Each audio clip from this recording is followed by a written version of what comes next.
महाराणा प्रताप 16वीं शताब्दी में मेवाड़ के एक प्रमुख शासक महाराणा प्रताप सिंह सिसोदिया ज्येष्ठ शुक्ल तृतीया रविवार विक्रम संवत 1597 तदनुसार 9 मई 1540 19 जनवरी 1597 उदयपुर मेवाड़ में भिल्ला सिसोदिया राजवंश के राजा थे। उनका नाम इतिहास में वीरता, शौर्य, त्याग, पराक्रम और दृढ़ प्रण के लिए अमर है। उन्होंने मुगल बादशाह अकबर की अधीनता स्वीकार नहीं की और कई सालों तक संघर्ष किया। अंततः अकबर महाराणा प्रताप को सुधारने में असफल रहा। महाराणा प्रताप की नीतियां ब्रिटिश के खिलाफ बंगाल के स्वतंत्रता सेनानियों के लिए प्रेरणा स्रोत बनी। उनका जन्म वर्तमान राजस्थान में महाराणा उदय सिंह एवं माता रानी जयवंताबाई के घर हुआ था। लेखक जेम्स टॉड के अनुसार महाराणा प्रताप का जन्म मेवाड़ के जनजाति में हुआ था। इतिहासकार विजय नाहर के अनुसार राजपूत समाज की परंपरा व महाराणा प्रताप की जन्म कुंडली व कालगणना के अनुसार महाराणा प्रताप का जन्म पाली के भिल्ल जनजाति में हुआ। महाराणा प्रताप का जन्म पाली जिले में हुआ था और उनका ननिहाल पाली में था। मुंशी देवी प्रसाद द्वारा रचित सरस्वती के भाग 18 में 7 पंक्तियां में ताम्रपत्र उल्लेखित है और सोमानी रचित पुस्तक में महाराणा प्रताप द्वारा ब्राह्मणों को दान की गई भूमि का उल्लेख है। इन स्रोतों से सत्य है कि महाराणा प्रताप के ननिहाल की भूमि का उल्लेख पाली का करना उचित है। जन्म स्थान महाराणा प्रताप के जन्मस्थान के प्रश्न पर 2 धारणाएं हैं। पहली, महाराणा प्रताप का जन्म कुंभलगढ़ दुर्ग में हुआ था क्योंकि महाराणा उदय सिंह एवं जयवंताबाई का विवाह कुंभलगढ़ महल में हुआ। दूसरी धारणा यह है कि उनका जन्म पाली के भिल्ल जनजाति में हुआ। महाराणा प्रताप की माता का नाम जयवंताबाई था, जो पाली के सोनागरा अखेराज की बेटी थी। महाराणा प्रताप का बचपन भील समुदाय के साथ बीता। भीलों के साथ ही वे युद्ध कला सीखते थे। भील अपने पुत्र को कीका कहकर पुकारते हैं, इसलिए भील महाराणा को कीका नाम से पुकारते थे। लेखक विजय नाहर की पुस्तक हिंदुआ सूर्य महाराणा प्रताप के अनुसार जब प्रताप का जन्म हुआ था उस समय उदय सिंह युद्ध और असुरक्षा से घिरे हुए थे। कुंभलगढ़ किसी तरह से सुरक्षित नहीं था। जोधपुर के शक्तिशाली राठौड़ी राजा मालदेव उन दिनों उत्तर भारत में सबसे शक्तिसंपन्न थे एवं जयवंताबाई के पिता एवं पाली के शासक सोनागरा अखेराज मालदेव का एक विश्वसनीय सामंत एवं सेनानायक था। इस कारण पाली और मारवाड़ हर तरह से सुरक्षित था और रणबंका राठौड़ों की कमध्व सेना के सामने अकबर की शक्ति बहुत कम थी। अतः जयवंताबाई को पाली भेजा गया। सम ज्येष्ठ शुक्ला तृतीया सम 1597 को प्रताप का जन्म पाली मारवाड़ में हुआ। प्रताप के जन्म का शुभ समाचार मिलते ही उदय सिंह की सेना ने प्रयाण प्रारंभ कर दिया और मावली युद्ध में बनवीर के विरुद्ध विजयश्री प्राप्त कर चित्तौड़ के सिंहासन पर अपना अधिकार कर लिया। भारतीय प्रशासनिक सेवा से सेवानिवृत्त अधिकारी देवेंद्र सिंह शक्तावत की पुस्तक महाराणा प्रताप के प्रमुख सहयोगी के अनुसार महाराणा प्रताप का जन्म स्थान महाराव के गढ़ के अवशेष जूनी कचहरी पाली में विद्यमान है। यहाँ सोनागरों की कुलदेवी नागनाची का मंदिर आज भी सुरक्षित है। पुस्तक के अनुसार पुरानी परंपराओं के अनुसार लड़की का पहला पुत्र अपने पीहर में होता है। इतिहासकार अर्जुन सिंह शेखावत के अनुसार महाराणा प्रताप की जन्मपत्रिका पुरानी दिनमान पद्धति से अर्धरात्रि 12/17 से 12/57 के मध्य जन्म समय से बनी हुई है। 5/51 पलमा पर बनी सूर्योदय 0/0 पर स्पष्ट सूर्य का मालूम होना जरूरी है, इससे जन्मकाली इष्ट आ जाती है। ये कुंडली चित्तौड़ या मेवाड़ के किसी स्थान में हुई होती तो प्रातः स्पष्ट सूर्य का राशि अंश कला विकला अलग होती। पंडित द्वारा स्थान कालगणना पुरानी पद्धति से बनी प्रातः सूर्योदय राशि कला विकला पाली के समान है। डॉक्टर हुकम सिंह भाटी की पुस्तक सोनागरा सांचोरा चौहानों का इतिहास 1987 एवं इतिहासकार मोहता नैन्सी की पुस्तक ख्यात मारवाड़ रा परगना री विगत में भी स्पष्ट है। पाली के सुविख्यात ठाकुर अखेराज सोनागरा की कन्या जयवंताबाई ने सम 1597 ज्येष्ठ सुदी 3 रविवार को सूर्योदय से 47 घड़ी 13 पल गए एक ऐसे देदीप्यमान बालक को जन्म दिया। धन्य है पाली की यह धरा जिसने प्रताप जैसे रत्न को जन्म दिया। राणा उदय सिंह के दूसरी रानी धीरबाई, जिसे राज्य के इतिहास में रानी भटियानी के नाम से जाना जाता है, यह अपने पुत्र कुंवर जगमाल को मेवाड़ का उत्तराधिकारी बनाना चाहती थी। प्रताप के उत्तराधिकारी होने पर इसके विरोध स्वरूप जगमाल अकबर के खेमे में चला जाता है। महाराणा प्रताप का प्रथम राज्याभिषेक में 28 फरवरी 1572 में गोगुंदा में हुआ था, लेकिन विधि विधान स्वरूप राणा प्रताप का द्वितीय राज्याभिषेक 1572 में ही कोम्भलगढ़ दुर्ग में हुआ। दूसरे राज्याभिषेक में जोधपुर का राठौड़ शासक राव चंद्रसेन भी उपस्थित थे। 16 राणा प्रताप ने अपने जीवन में कुल 11 शादियां की थी। उनकी पत्नियों और उनसे प्राप्त उनके पुत्रों पुत्रियों के नाम है महारानी अजबदे पनवार, अमर सिंह और भगवान दास, अमरबाई राठौर, नत्था, शहमती बाई हाडा पुरा, अलमदेबाई चौहान, जसवंत सिंह, रत्नावती बाई परमार, माल, गज, क्लिंगू, लखाबाई, रायाभाना, जसोबाई चौहान, कल्याणदास, चंपाबाई जंथी, कल्ला, सनवालदास और दुर्जन सिंह, सोलनखिनीपुर बाई, साशा और गोपाल, फूलबाई राठौर, चंदा और शिखा, खींचा आशाबाई, हथी और राम सिंह। महाराणा प्रताप के शासनकाल में सबसे रोचक तथ्य यह है कि मुगल सम्राट अकबर बिना युद्ध के प्रताप को अपने अधीन लाना चाहता था, इसलिए अकबर ने प्रताप को समझाने के लिए 4 राजदूत नियुक्त किए, जिसमें सर्वप्रथम सितंबर 1572 में जलाल खां प्रताप के खेमे में गया। इसी क्रम में मानसिंह 1573 में, भगवान दास सितंबर 1573 में तथा राजा टोडरमल दिसंबर 1573 प्रताप को समझाने के लिए पहुंचे, लेकिन राणा प्रताप ने चारों को निराश किया। इस तरह राणा प्रताप ने मुगलों की अधीनता स्वीकार करने से मना कर दिया, जिसके परिणामस्वरूप हल्दी घाटी का ऐतिहासिक युद्ध हुआ। हल्दी घाटी का युद्ध, हाथियों का युद्ध, खमनौर का युद्ध, गोगुंदा का युद्ध। ये युद्ध 18 जून 1576 ईस्वी में मेवाड़ तथा मुगलों के मध्य हुआ था। इस युद्ध में मेवाड़ की सेना का नेतृत्व महाराणा प्रताप ने किया था। भील सेना के सरदार पानरवा के ठाकुर राणा पूंजा सोलंकी थे। इस युद्ध में महाराणा प्रताप की तरफ से लड़ने वाले ग्वालियर के राजा रामशाह तोमर एवं उनके 3 पुत्र कुंवर शालीवान सिंह, भवानी सिंह, प्रताप सिंह तथा उनका पौत्र बलभद्र सिंह सादरी के झाला बीदा, झाला मन्ना, झाला मानसिंह सरदारगढ़ से भीम सिंह थे। हरावल में एकमात्र मुस्लिम सरदार थे हकीम खां सूरी। चंदावल में पुरोहित गोपीनाथ चरण जैसा जयमल मेहता लड़ाई का स्थल राजस्थान के गोगुंदा के पास हल्दी घाटी में एक संकरा पहाड़ी दर्रा था। महाराणा प्रताप ने लगभग 3000 घुड़सवारों और 400 भील धनुर्धारियों के बल को मैदान में उतारा। मुगलों का नेतृत्व आमेर के राजा मान सिंह ने किया था, जिन्होंने लगभग 5000-10,000 लोगों की सेना की कमान संभाली थी। 3 घंटे से अधिक समय तक चले भयंकर युद्ध के बाद महाराणा प्रताप ने खुद को जख्मी पाया, जबकि उनके कुछ लोगों ने उन्हें समय दिया। वे पहाड़ियों से भागने में सफल रहे और एक और दिन लड़ने के लिए जीवित रहे।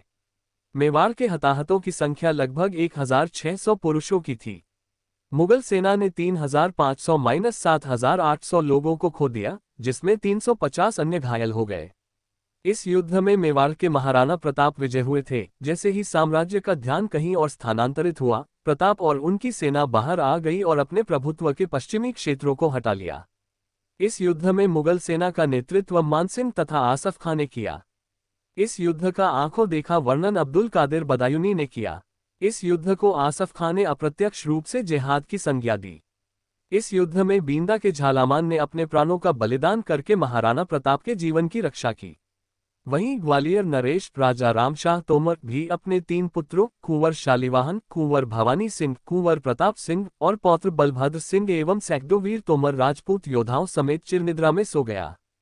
शत्रु सेना से घिर चुके महाराणा प्रताप को झाला मानसिंह ने अपने प्राण देकर बचाया और महाराणा को युद्ध भूमि छोड़ने के लिए बोला तथा हल्दीघाटी युद्ध में युद्ध करते समय मानसिंह के हाथी मर्दाना के सूंड में लगी कटार के कारण चेतक घायल हो गया एवं महाराणा प्रताप को लेकर युद्ध से बाहर निकल गया। कहा, घायल अवस्था में 20 फीट के नाले को पार कर बालिचा गांव में चेतक की मृत्यु हुई, जहां आज भी चेतक का स्मारक बना हुआ है।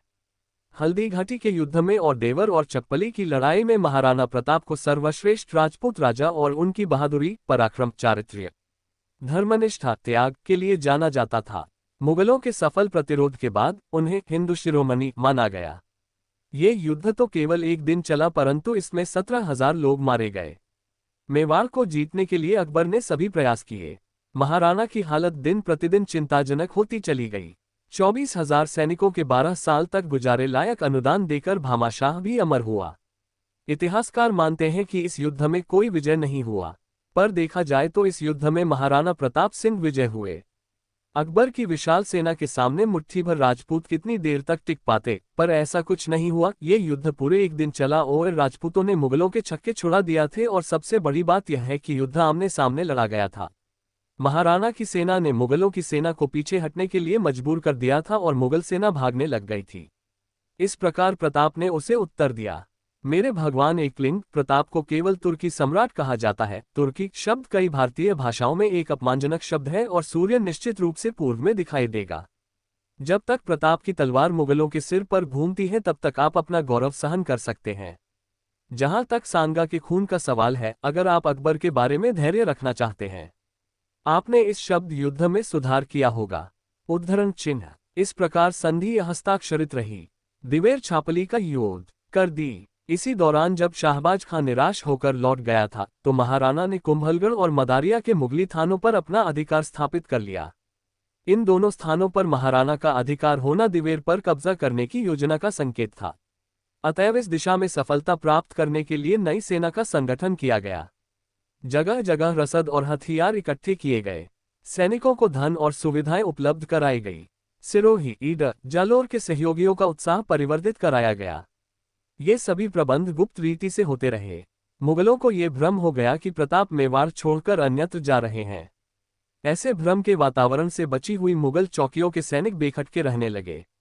जब सब प्रकार की तैयारी हो गई तो महाराणा प्रताप कू, अमर सिंह, भामाशाह, चुंडावत, शक्तावत, सोलंकी, पडिहार, रावत शाखा के राजपूत और अन्य राजपूत सरदार दिवेर की ओर दलबल के साथ चल पड़े।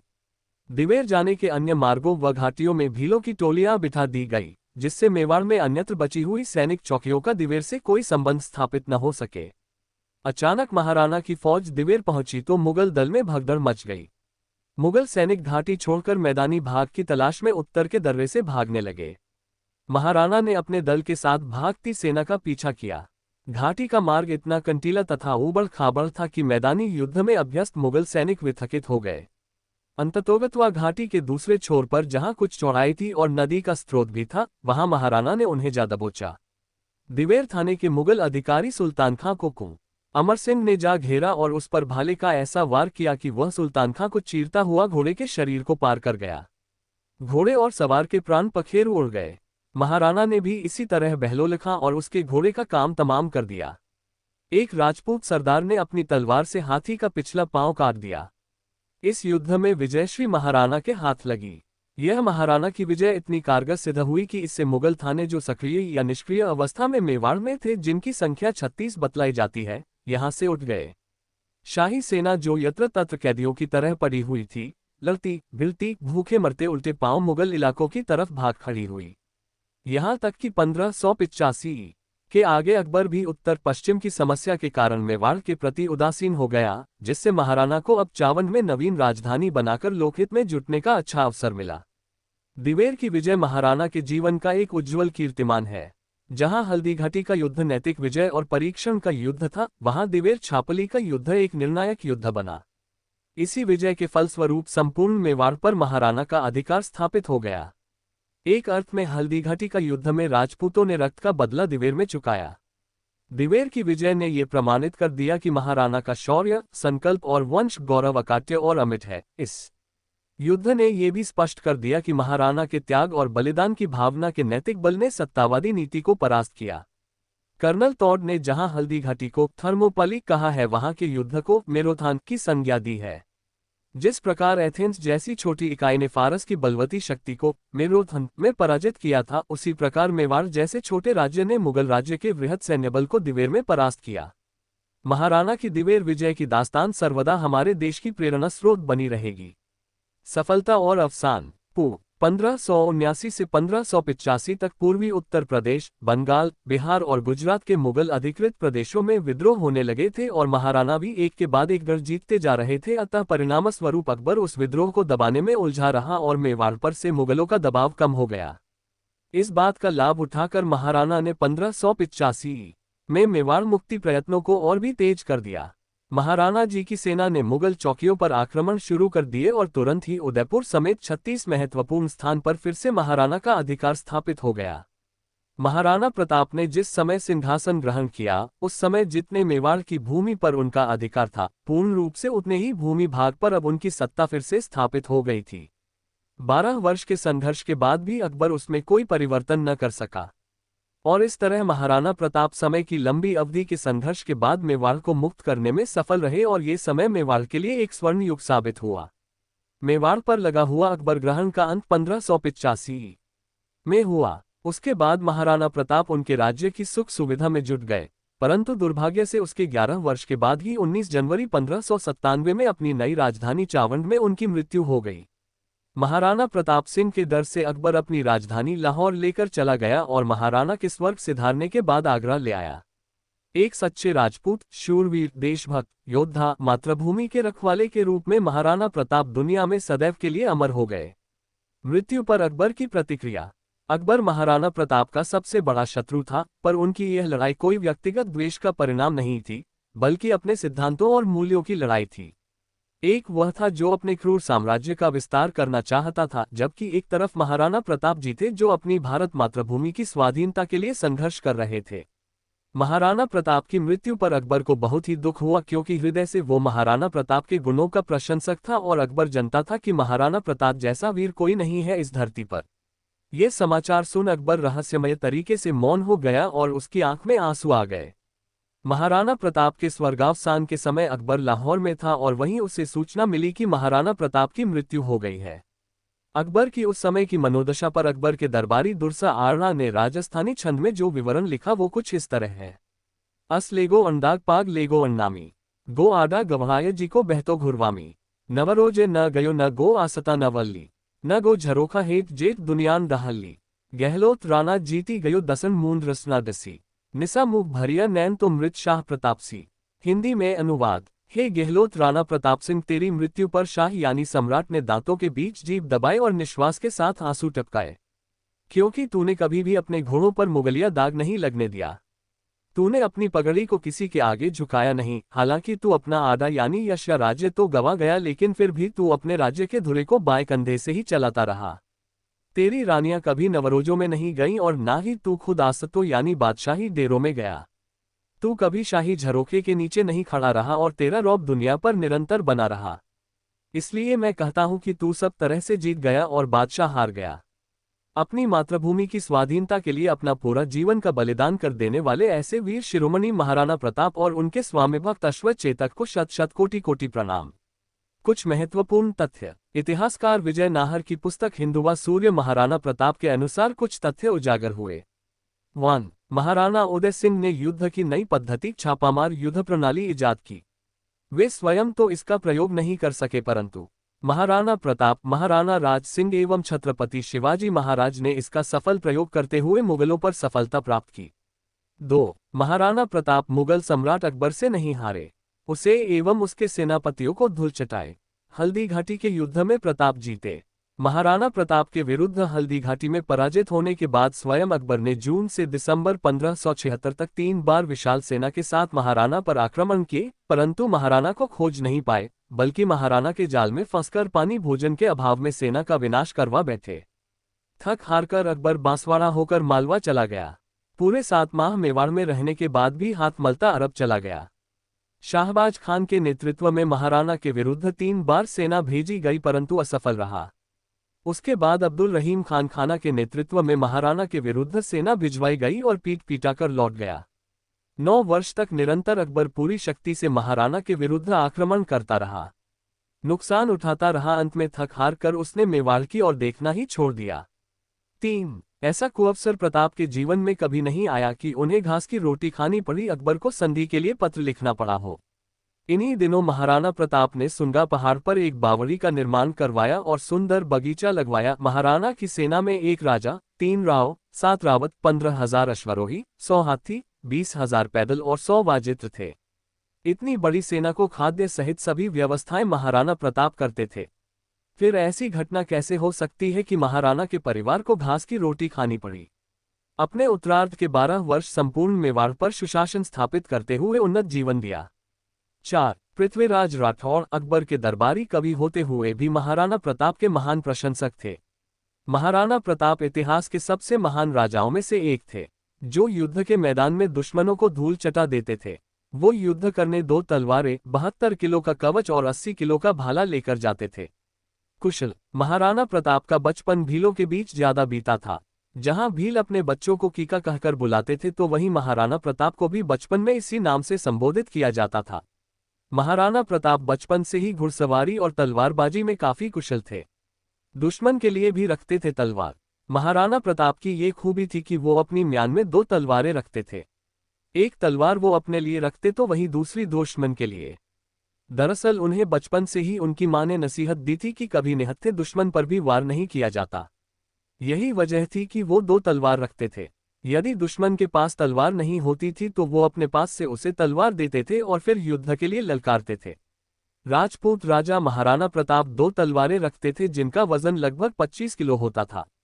ऐसा कहा जाता है कि अगर वह निहत्था होता तो लड़ाई से पहले वह अपने दुश्मन को एक तलवार पेश करता था। वर्तमान में तलवारें राजस्थान के उदयपुर में महाराणा प्रताप संग्रहालय में रखी गई हैं। राजपूत राजा महाराणा प्रताप 2 तलवारें रखते थे जिनका वजन लगभग 25 किलो होता था। ऐसा कहा जाता है कि अगर वह निहत्था होता तो लड़ाई से पहले वह अपने दुश्मन को एक तलवार पेश करता था। वर्तमान में तलवारें राजस्थान के उदयपुर में महाराणा प्रताप संग्रहालय में रखी गई हैं।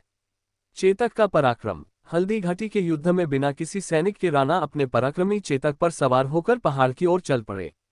उनके पीछे 2 मुगल सैनिक लगे हुए थे, परंतु चेतक ने अपना पराक्रम दिखाते हुए रास्ते में एक पहाड़ी बहते हुए नाले को लंघकर प्रताप को बचाया जिसे मुगल सैनिक पार नहीं कर सके। चेतक द्वारा लगाई गई यह छलांग इतिहास में अमर हो गई। इस छलांग को विश्व इतिहास में नायाब माना जाता है। चेतक ने नाला तो लंघ लिया, पर अब उसकी गति धीरे धीरे कम होती जा रही थी। पीछे से मुगलों के घोड़ों की टापें भी सुनाई पड़ रही थी। उसी समय प्रताप को अपनी मातृभाषा में आवाज सुनाई पड़ी, नीला घोड़ा रहा असवार। प्रताप ने पीछे पलटकर देखा तो उन्हें एक ही अश्वारोही दिखाई पड़ा और वह था उनका सगा भाई शक्ति सिंह। प्रताप के साथ व्यक्तिगत मतभेद ने उसे देशद्रोही बनाकर अकबर का सेवक बना दिया था और युद्धस्थल पर वह मुगल पक्ष की तरफ से लड़ता था। जब उसने नीले घोड़े को बिना किसी सेवक के पहाड़ की तरफ जाते हुए देखा तो वह भी चुपचाप उसके पीछे चल पड़ा, परंतु केवल दोनों मुगलों को यमलोक पहुंचाने के लिए। जीवन में पहली बार दोनों भाई प्रेम के साथ गले मिले थे। इस बीच चेतक इमली के एक पेड़ के पास गिर पड़ा। यहीं से शक्ति सिंह ने प्रताप को अपने घोड़े पर भेजा और वे खुद चेतक के पास रुके रहे। कहते हैं यही चेतक ने अपने प्राण त्याग दिए। चेतक लंगड़ा खोड़ा हो गया, इसलिए पेड़ का नाम भी खोड़ी इमली हो गया। कहते हैं इमली के पेड़ का ये ठूंठ आज भी हल्दीघाटी में उपस्थित है। चेतक की वीरता। जब जब महाराणा प्रताप का नाम लिया जाता है तब तब उनके प्रिय घोड़े चेतक का नाम भी लिया जाता है।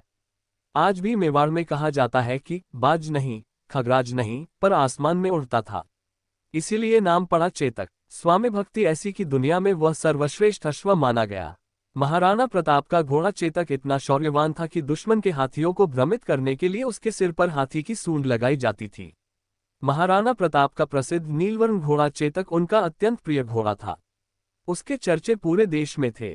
दरअसल महाराणा प्रताप के पास एक अरब व्यापारी अरबी नस्ल के 3 घोड़े लेकर आया था, जिनके नाम चेतक, त्राटक एवं अटक थे। प्रताप ने घोड़ों का परीक्षण किया जिसमें चेतक और त्राटक सफल हुए, लेकिन महाराणा ने चेतक को अपने पास रख लिया और त्राटक को छोटे भाई शक्ति सिंह को दे दिया।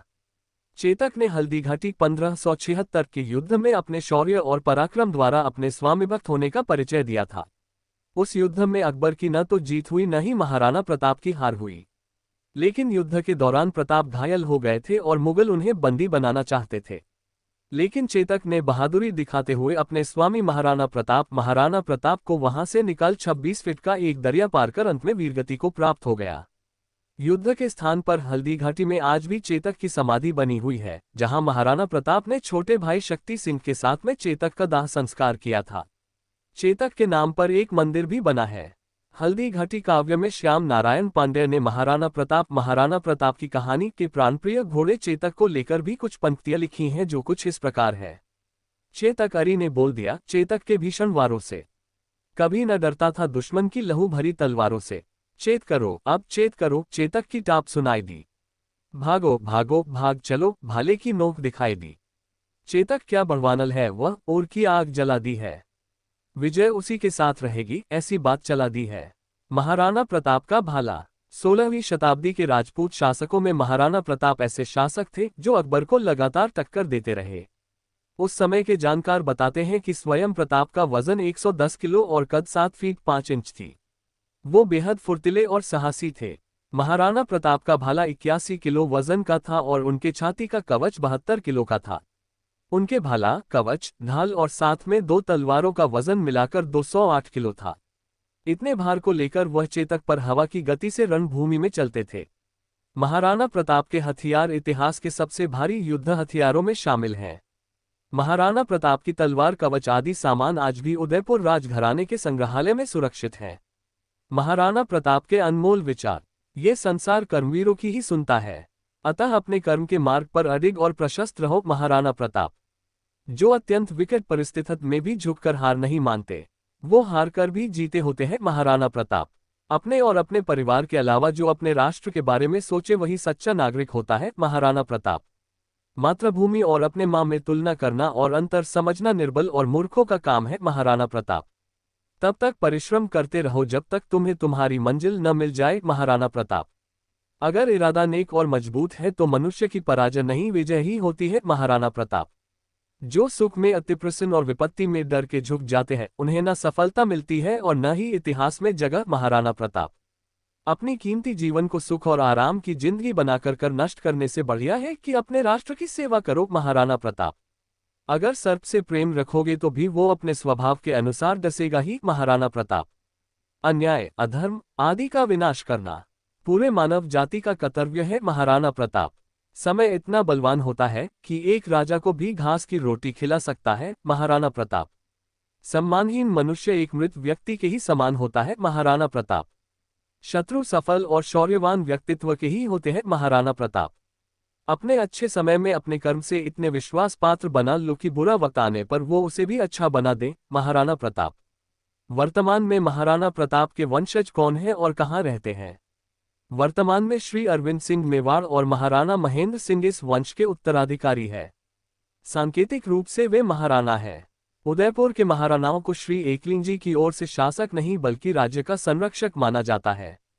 महाराणा प्रताप के वंशज आज भी उदयपुर में रहते हैं। उनका सिसोदिया वंश उदयपुर में सिटी पैलेस में रहता है।